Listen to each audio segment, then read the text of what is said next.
Vamos a empezar con la presentación de esta guía que también es muy útil para todas las personas que siguen el contenido y siguen la práctica de la Sociedad Colombiana de Apiterapia. Vamos a hablar específicamente de lo que significa el movimiento y de qué manera puede resultar útil, hoy enfocados en lo que son pues, las enfermedades o las personas con enfermedades articulares.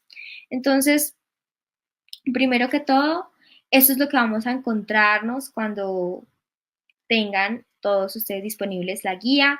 Hicimos una guía con 9 apartados donde hablamos de movimiento, donde hablamos de tipos de movimiento, de consideraciones especiales como hidratación y recuperación. Y les dejamos también a su disposición algunos ejercicios que pueden ser útiles para las personas de pronto con movilidad reducida. Siempre nos enfocamos y siempre decimos que es mejor, y los estudios lo evidencian, y es que hay mayor beneficio cuando una persona está acompañada a hacer actividad física. Merece una prescripción médica y existe una especialidad que se llama medicina del deporte, ¿sí? Y no en vano existe. Existe porque necesitamos una prescripción individual para cada persona reconociendo esas limitaciones. Entonces, primero que todo, nosotros los seres humanos estamos hechos para el movimiento. Fuimos dotados con músculos, con articulaciones que están establecidas para eso, para la actividad. Y Platón decía, la falta de actividad destruye la buena condición de todo ser humano, mientras que el movimiento y el ejercicio físico metódico la guardan y la preservan. Entonces, si desde hace miles de años se ve el beneficio del movimiento, hoy día lo seguimos replicando y seguimos diciendo lo mismo y seguimos comprobándolo porque la ciencia lo único que ha hecho es comprobar el beneficio del movimiento. Los beneficios son muchísimos, pero de entre ellos los que pueden ser más importantes para esta oportunidad es que primero, pues mejora la salud cognitiva, ayuda a controlar nuestro peso y en la medida en que de pronto caemos en el sedentarismo y perdemos movilidad, es más fácil, por ejemplo, aumentar de peso. Fortalecer los huesos y músculos va a ser otro de los beneficios del movimiento, reducir el riesgo cardiovascular, reducir el riesgo de morir por enfermedades infecciosas. Y aquí esto es importante porque es que el ejercicio físico de pronto para muchos no tiene nada que ver con una infección bacteriana o viral, pero sí, vemos que impacta en la mortalidad, por ejemplo, de enfermedades como la neumonía. Reduce el riesgo de desarrollar varios tipos de cáncer y mejora la habilidad para realizar las actividades diarias. Personalmente, y hoy comparto esto con ustedes, el movimiento o realizar actividad física tiene como uno de los objetivos más importantes permitirnos ser independientes, ser funcionales y hacer nuestras actividades de la vida diaria, más allá de pronto del resto de beneficios que podamos conseguir. Una de las cosas que a mí más me importan es que yo pueda, no sé, salir de mi casa, levantar las bolsas de la basura y llevarlas afuera, por ejemplo, levantar una caja que puede parecer pesada, pero que yo pueda hacerlo. Esa es la importancia del movimiento, ser fuertes y ser hábiles con nuestras actividades diarias. Por el otro lado, del otro lado de la moneda, tenemos al sedentarismo en contraposición. Y así como movernos tenía beneficios, pues el sedentarismo va a tener consecuencias. Las consecuencias más importantes pues van a ser el aumento de los riesgos. Entonces va a aumentar el riesgo de que yo tenga una enfermedad, de que muera por ciertas enfermedades, de que adquiera algunas otras enfermedades.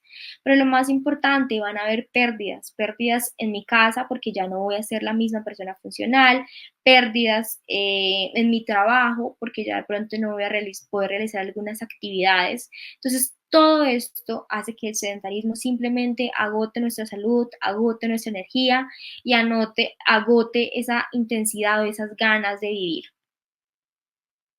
La osteoartrosis, como bien lo dijimos, va a ser el foco de esta guía. ¿Por qué? Pues porque la mayor cantidad de pacientes que nosotros vemos son con este tipo de enfermedades osteoarticulares. La artrosis es una enfermedad que va a dificultar la movilidad, va a producir dolor en algunos casos, en algunos otros casos, cuando ya es más avanzada, puede producir rigidez. Esto puede producir entonces limitaciones para las personas y pérdidas en salud, como les decía, pérdidas en nuestro hogar, pérdidas en nuestro trabajo, pérdidas personales también. Se ha identificado entonces que la realización de ejercicio físico va a ser la base del tratamiento no farmacológico de la artrosis, ¿sí? Y cuando hablamos de una base, se supone que es porque es muy importante. Se recomienda entonces la realización de ejercicio físico al menos 30 minutos 5 veces por semana. Entonces, muchas veces los pacientes van a su EPS y les prescriben actividad física, les prescriben terapia física. Muchas veces puede ser difícil conseguir la cita, otras veces puede ser lento, pero este no es el tema que vamos a tratar hoy, el funcionamiento de nuestro sistema de salud, sino que si nos prescriben de entrada actividad física es porque debe funcionar y es porque es la base y es porque así se ha demostrado. Entonces, no significa que el médico no tuvo nada más que darme, significa que la actividad física es muy, muy importante. Entonces, los invito a todos a que tengamos más en cuenta de pronto esa primera medida que muchos de los médicos tenemos con los pacientes, que es la prescripción de terapia física. No somos pues quienes guiemos la terapia, pero sí existen profesionales enfocados en esta práctica, como los fisioterapeutas o los deportólogos. Entonces, ¿cómo empezar a realizar ejercicio físico? Hay 7 tips, hay 7 ítems a tener en cuenta, por ejemplo, si soy una persona que no realiza generalmente actividad física. La primera de ellas es que nos parece aburrida, nos parece aburridísimo levantarnos a hacer actividad física. Hay que priorizar, en este caso, pues la diversión, que nos guste hacer actividad física. Entonces, puede ser muy fácil como invitar a otras personas o escuchar música cuando estoy realizando actividad física o simplemente elegir la que me guste. Si a mí no me gusta correr, pues voy a bailar. Si no me gusta bailar, pues voy a nadar, pero voy a encontrar una práctica de ejercicio que me guste, que me motive, que me parezca agradable y no que me haga sentir mal, porque tampoco es el objetivo de hacer actividad física. En la artrosis específicamente vamos a tener entonces algunos beneficios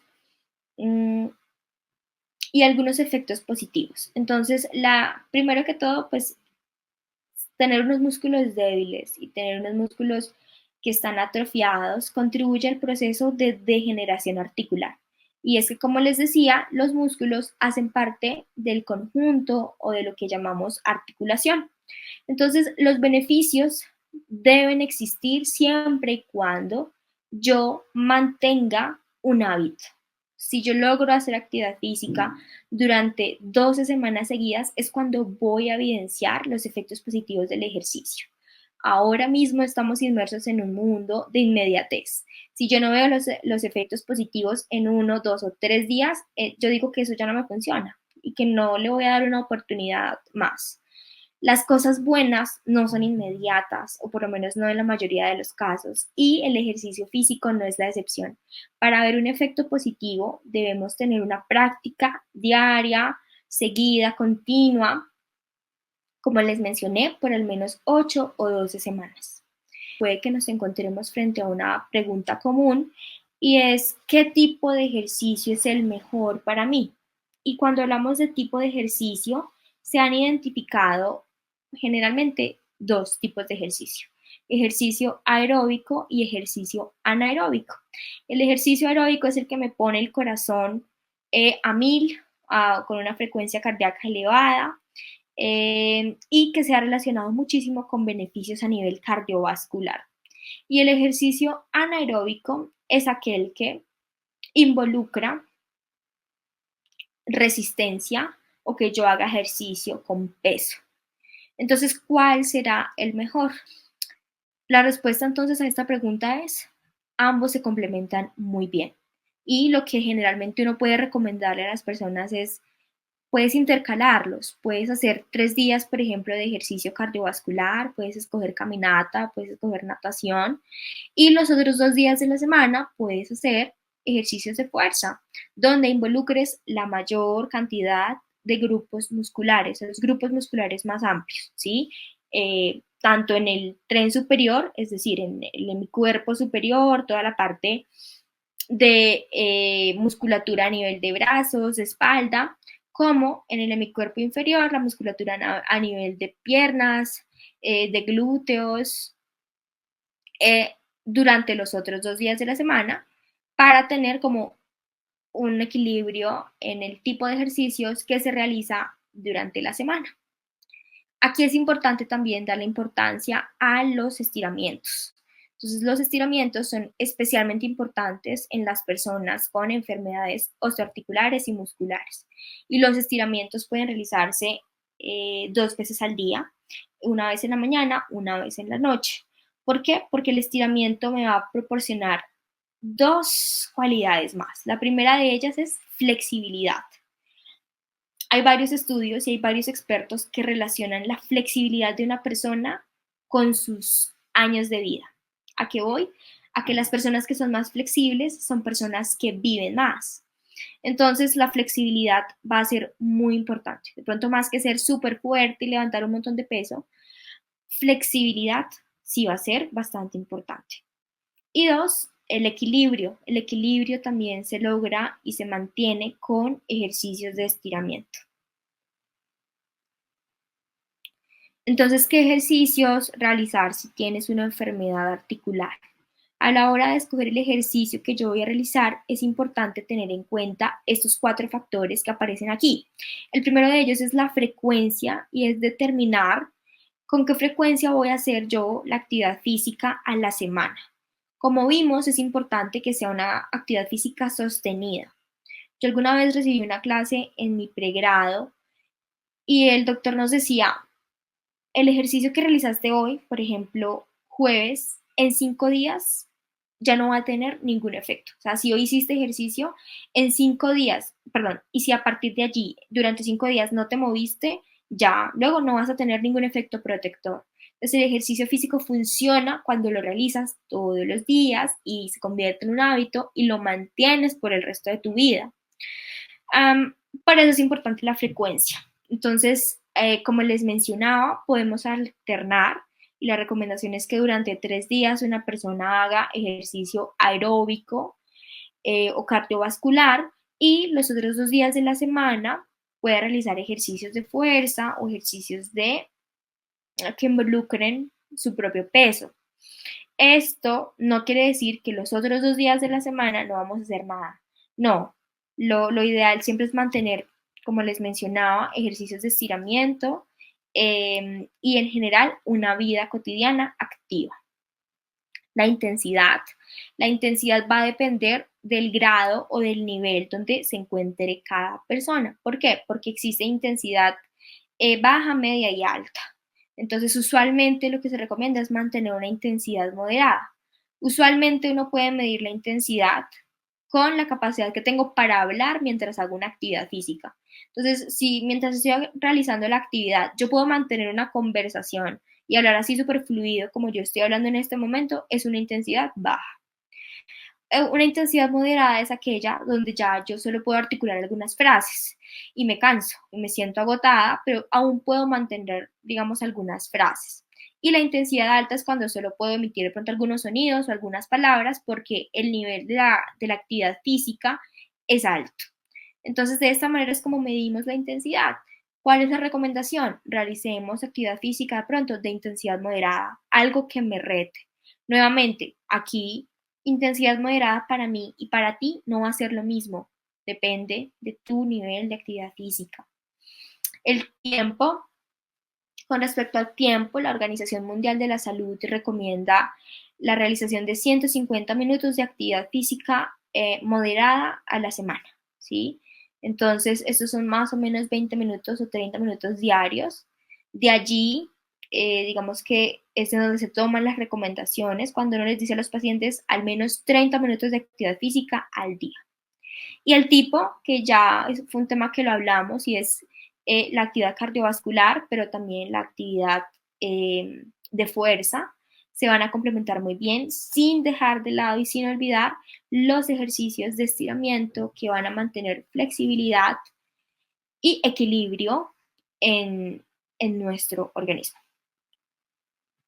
Entonces, en nuestra guía les dejamos más o menos creo que es una rutina de 10 ejercicios. Cuando todos ustedes accedan a la guía, van a ver que hay un montón de ejercicios que se pueden realizar en casa, que no van a requerir de pronto muchos implementos. Hay algunos que no necesitan, otros que pueden beneficiarse de usarse, pero que en general van a estar disponibles para todos. Entonces, especialmente para las personas que tienen alguna limitación en cuanto a la movilidad, están hechos o están sugeridos estos ejercicios. Lo ideal, como les mencioné al principio, es hacer el movimiento parte de las actividades de la vida diaria, ¿sí?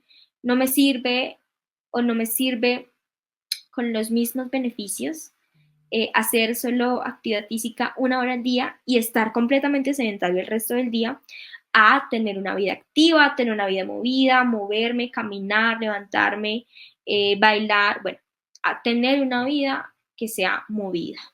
Entonces, existen algo que se llaman ejercicios funcionales, y los ejercicios funcionales los puedo hacer donde yo esté, así esté en la oficina, así esté en el consultorio, así esté en la casa.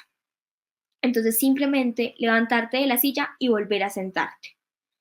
Estos ejercicios funcionales hacen parte de algo que se conocen como pausas activas. Las pausas activas van a consistir en que yo no pase más de 40 o 60 minutos en una misma posición, sino que pasados estos minutos yo me levante y tenga algún tipo de actividad. Y no se trata de tener una actividad intensa que dure 10 minutos, no. Con que dure de 2 a 5 minutos, eso es una pausa activa. Y va a tener un beneficio importante porque me va como a partir ese episodio de sedentarismo que estoy teniendo. Entonces vamos a levantarnos de la silla y volver a sentarnos de 5 a 20 repeticiones. A la siguiente hora, entonces puedo hacer una sentadilla contra la pared, por ejemplo, que vaya desde 10 segundos hasta 1 minuto. Otro de los ejercicios funcionales que podemos hacer en cualquier lugar es llevar nuestras rodillas al pecho mientras estamos de pie. Aquí se mantiene un poco más el equilibrio. Se puede hacer de 6 a 20 repeticiones. El estiramiento de hombros y cuello, entonces puedo levantar aquí mis hombros, llevarlos lo más alto posible, mantener allí esa posición y luego retornar a la posición inicial. Yo puedo tener este estiramiento durante 1 minuto y finalmente puedo hacer flexiones de brazos en el escritorio, ¿sí? Entonces, sosteniéndome en el escritorio, puedo hacer algunas flexiones. Que no va a tomar más de 3 minutos, hacer de 5 a 20 repeticiones de flexiones en el escritorio. Son movimientos funcionales, son ejercicios que pueden hacer parte de nuestro hábito diario y vamos a tener un beneficio si los realizamos frecuentemente. Aquí es importante que como toda estrategia terapéutica, debemos tener en cuenta algunas advertencias. Y más si tengo ya una enfermedad osteoarticular o algún diagnóstico que de pronto limita mi movilidad. Primero, evitar los ejercicios que sean extenuantes o durante periodos de dolor agudo e inflamación. Es decir, si estoy atravesando una crisis de dolor, pues muy probablemente allí ejercicios que impliquen que yo tenga mucha fuerza, mucha resistencia, no van a ser los mejores. Hay que también ser conscientes de qué situación estoy atravesando y de esa manera elegir con sabiduría cuál es el tipo de actividad física que más me beneficia en este momento. Hay que hacer hincapié o énfasis en la progresión de la duración de la actividad en lugar de aumentar la intensidad. Es como les decía, tener un diario que alimente el progreso no solo me va a motivar, sino que voy a tener un registro de si sí o no estoy avanzando. Entonces es más importante el tiempo que la intensidad. Si yo hoy puedo caminar 15 minutos, voy a trabajar porque en 3 semanas ya puedo caminar 30 minutos. Y ese progreso en la duración va a tener un beneficio importante. Como les decía, calentar antes y hacer ejercicios de estiramiento después de la actividad física va a tener un efecto positivo en cuanto a que puede minimizar el dolor. Entonces son periodos cortos de 5 a 10 minutos que tienen este beneficio. Y Como les dije, es posible que hayan molestias durante o inmediatamente después del ejercicio. ¿Qué es importante? Saber hasta cuándo voy a tolerarlos, saber cuándo esto ya de pronto no es una molestia normal y de pronto requiero ir al servicio de urgencias si es necesario, saber cuándo debo parar, ¿no? Si me dolió demasiado, más de 3 puntos en una escala del dolor de 0 a 10, pues probablemente debo tener un poquito más de quietud para mi siguiente periodo de ejercicio.